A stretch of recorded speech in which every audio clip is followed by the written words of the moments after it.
80 हराओ लोकतंत्र बचाओ का नारा लेकर के ये संगठन के लोग गांव-गांव जाएंगे।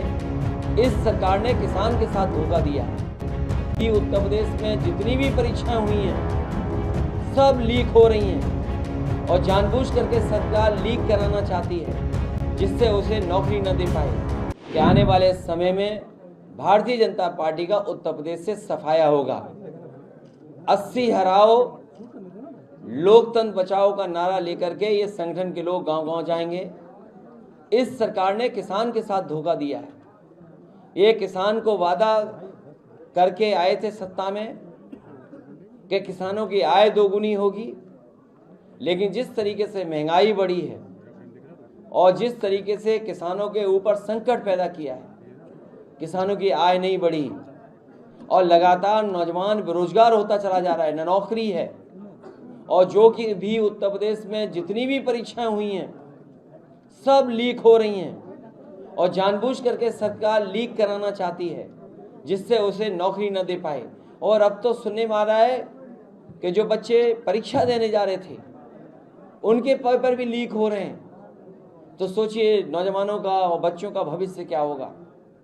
ये न केवल संविधान के साथ खिलवाड़ कर रहे हैं बल्कि नौजवानों के साथ, उनके भविष्य, उनका आने वाला समय है, कल है, उसके साथ ये खिलवाड़ करने का काम कर रहे हैं। यहाँ नौजवान संकल्प लेकर के जा रहा है कि भारतीय जनता पार्टी से इस उत्तर प्रदेश और देश को बचाना है। अखिलेश जी, अभी जैसे आपने बोला 80 हराओ, और 80 हराओ को अगर बता दें उसका क्या निकाला जाए कुछ अगर। गणित बहुत आसान है, उसमें बहुत ज़्यादा दिमाग लगाने की ज़रूरत नहीं है। किसान की आय दोगुनी नहीं हुई, किसान बैठा हुआ इंतज़ार कर रहा है कि वोट कब डालेंगे। जिस किसान के ऊपर 3 काले कानून आ रहे थे, चुनाव आया, काले कानून वापस ले लिए। किसान को और किसान को खुश करने के लिए, एक संदेश देने के लिए पॉजिटिव, भारत रत्न चौधरी चरण सिंह जी को दिया गया, भारत रत्न स्वामीनाथन जी को दिया गया।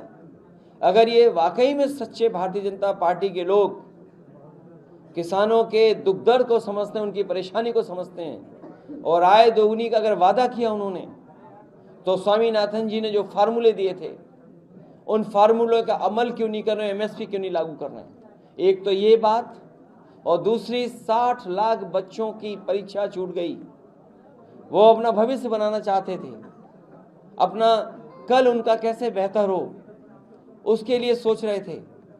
इस सरकार ने उनका पेपर लीक करा दिया और 60 लाख बच्चे, उनका गुणा कर दो, माँ बाप मिला लो, 3 अगर गुणा कर देंगे 60 लाख में तो 1 करोड़ 80 लाख लोग बनते हैं। और 1 करोड़ 80 लाख का अगर हम भाग दे दें 80 लोकसभा से तो 2,25,000 वोट बनता है जो नाराज बैठा हुआ है। और अभी जो 2 परीक्षाएं पेपर लीक हो गए तो सोचो कितने बच्चे हो गए, उनका परिवार जोड़ लो तो कितना हो गया हिसाब किताब। जिस पार्टी का एक लोकसभा में 3 लाख वोट कम हो रहा हो, वो 80 नहीं हारेगी तो क्या करेगी वो सब पार्टी।